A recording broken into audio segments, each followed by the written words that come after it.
Mas, Ciro, que loucura é essa aí que a gente tá vivendo? Eu sou um cara um pouco mais velho, eu me lembro desde bem pequenininho, eu peguei o finalzinho da ditadura, Figueiredo e tudo mais, então eu passei de lá pra cá. Eu não sei se é possível, eu sei que você tá desde dessa época e você pode ajudar. O que aconteceu com o Brasil? Onde a gente se perdeu? O que a gente errou daquela época pra cá? Desde o começo da democracia, daquela direta já e tal. A sua participação quando você entra na política e o que aconteceu com o Brasil?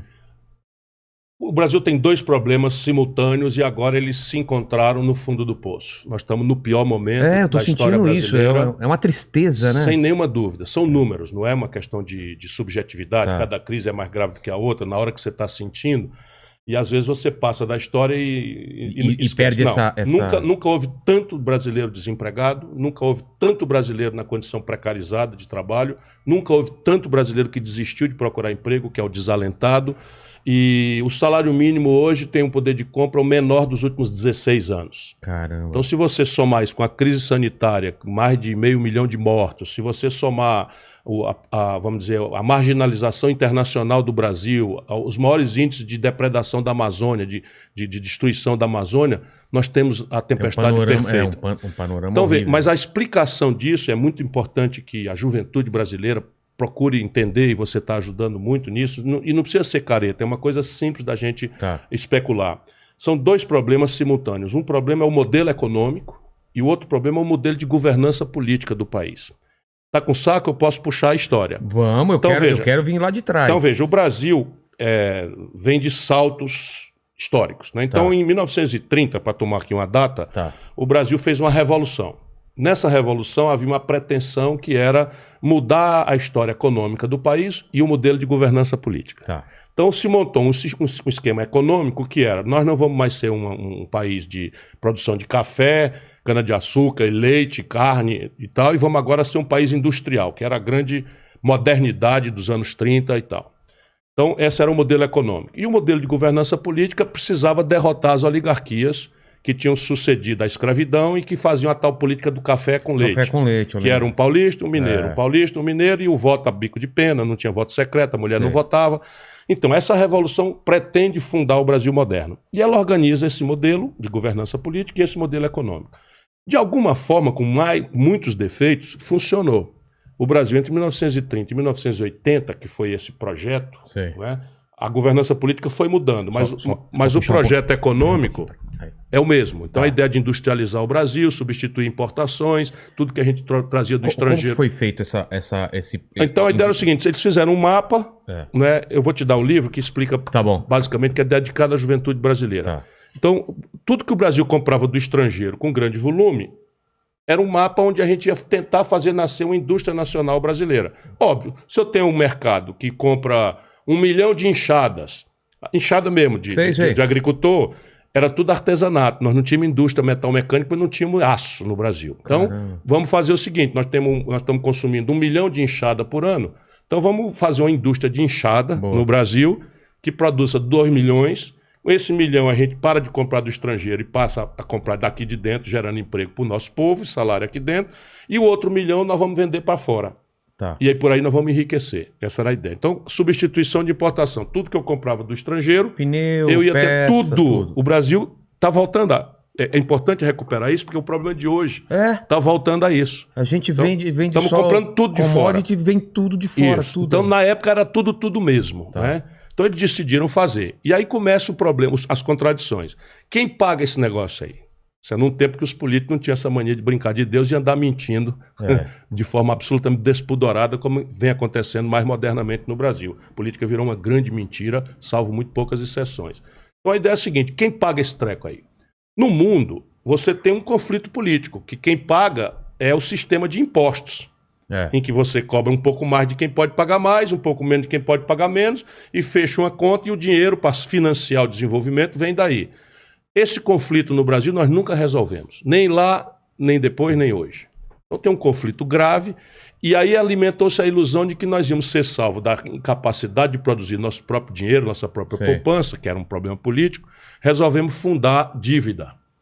Então tá bom, nós não vamos fazer o conflito político, mas vamos tomar dinheiro emprestado lá fora. Na época, a dívida externa era barata. Essa decisão foi unilateral. Foi dos vitoriosos da Revolução de 30 e da sequência dos que praticaram, que esse mesmo modelo veio até a ditadura. Que é em 80, quando acaba, e isso explica a crise de hoje. Por isso que é bom a gente fazer essa... FMI, que a gente devia... Tudo isso tem a ver com isso aqui que eu estou lhe explicando. Então nós resolvemos tomar dinheiro emprestado. Na época não era uma loucura completa, por quê? Porque o dinheiro lá fora era muito barato. A gente tomava dinheiro emprestado com 3% de juros ao ano, tinha 12 anos para pagar a prestação e 3 anos de carência. Você não pagava nem um centavo para começar a pagar. Então danaram a tomar dinheiro emprestado barato e abrir Brás. Então nasceu a Petróleo Brás, a Eletricidade Brás, a Eletrobras, Petrobras, nasceram a Vale do Rio Doce, que é a mineração, nasceu a Companhia Siderúrgica Nacional, que era para produzir o aço, que ia fazer as enxadas, que ia fazer a chapa de aço para fazer o carro, e foi nascendo a indústria brasileira e a infraestrutura correlata a ela, sempre tomando dinheiro emprestado, barato, de longo prazo, etc. Deu certo por um certo lado, porque o Brasil virou a nação que mais cresceu no mundo. Agora estão rivalizando com Singapura. Singapura é uma cidade.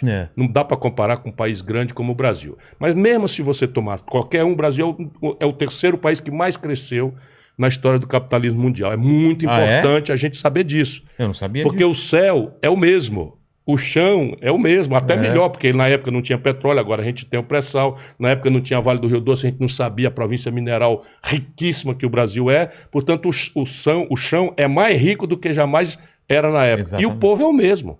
A quem você dando a oportunidade já revelou para o mundo ser capaz de qualquer arte. Né? Então, o que acontece? Você pergunta e eu respondo. A política.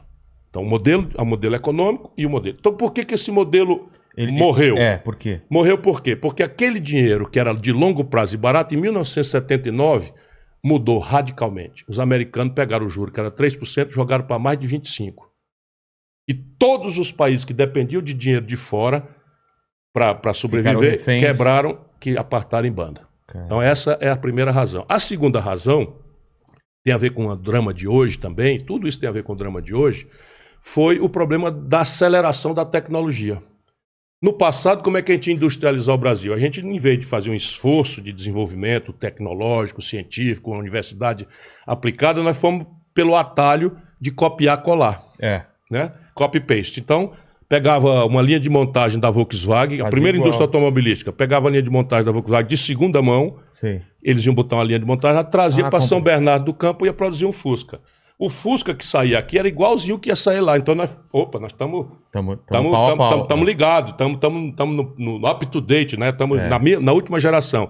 Só que começou a introduzir uma variável que os economistas chamam de produtividade. O que diabo é isso? É o seguinte, aquela linha de montagem nova produzia o mesmo Fusca, é verdade. Só que com a energia, com o trabalhador, não sei o que e tal, produzia 5 Fusca por dia. E a linha de montagem velha, de segunda mão, que nós trouxemos para cá, com a mesma quantidade de energia, mesmo trabalhador e tal, produzia só um Fusca por dia. Mais caro. Então, muito mais caro. E aí, para não perder o passo, o que é que nós fizemos? Fechamos a economia brasileira à concorrência internacional. Fizemos uma redoma de proteção para a economia brasileira. Aí dançou o país, porque os juros, que era barato, estourou e a tecnologia acelerou e começou a tomar uma centralidade absolutamente grave, porque ninguém, estou vendo aqui no seu cenário, uma máquina de escrever... Não, o que mudava de 10 em 10 anos agora é meses. As gerações tecnológicas se sucediam com 10, 15 anos, agora passa a ser dias, em matéria de evolução. Nanotecnologia, biotecnologia, engenharia genética, tudo, nós estamos numa evolução. Não consegue acompanhar. O 5G vai ser uma revolução. Com certeza. Que o Starlink do Elon Musk. Isso, tudo que vai isso ter internet para todo mundo. Violento demais. E a elite política não viu. Não viu porque tínhamos uma ditadura e a oposição, onde eu estava, já jovem, eu comecei com 25 anos de idade, a oposição, para fazer unidade, deixava esses assuntos de economia de lado, porque senão a primeira reunião acabava em tapa e não tinha a segunda. Porque aqui... Existia oposição na ditadura? Existia, pesada. Existia uma oposição forte. Mas parte clandestina. Vocês corriam risco? A minha geração, quando eu entro, já era o Geisel que estava desmontando a repressão. Mas a geração imediatamente antecedente à minha, a gente morreu. Colegas meus de faculdade morreram, foram torturados. Meu pai não está aqui, minha mãe está aqui. Meu pai tinha medo de gente sumia. Gente Mas era sumia, isso. Quando eu fui para Fortaleza com 17 anos para estudar, o desespero da minha família, não entre em política, não faça como, olha, senão vão lhe torturar, a pior fase. vão sumir com você e tal. Nunca sofri nada, certo? Mas a gente vem saber que eu era o Geisel desmontando a ditadura.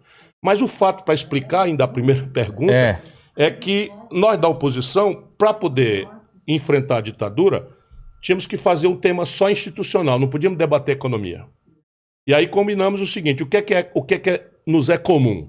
Restaurar a democracia, fazer anistia para quem foi punido, que estava no estrangeiro, voltar, devolver ao povo o direito de eleger diretamente os governantes, para acabar com a molecagem de eleição indireta, e fazer uma constituinte. Essa constituinte ia refundar o Brasil democrático, e a partir dali cada um fosse para o seu lado, defender a economia que fosse.